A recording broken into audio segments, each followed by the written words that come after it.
আমি ভীষণ ভালোবাসতাম আমার মাকে। কখনো মুখ ফুটে বলিনি। টিফিনের পয়সা বাঁচিয়ে কখনো কখনো কিনে আনতাম কমলালেবু। শুয়ে শুয়ে মার চোখ জলে ভরে উঠত। আমার ভালোবাসার কথা মাকে কখনো আমি মুখ ফুটে বলতে পারিনি। হে দেশ, হে আমার জননী, কেমন করে তোমাকে আমি বলি?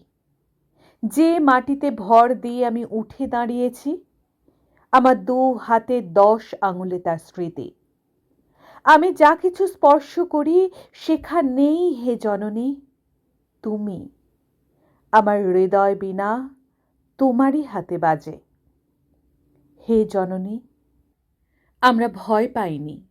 যারা তোমার মাটিতে নিষ্ঠুর থাবা বাড়িয়েছে, আমরা তাদের ঘাড় ধরে সীমান্ত পার করে দেব।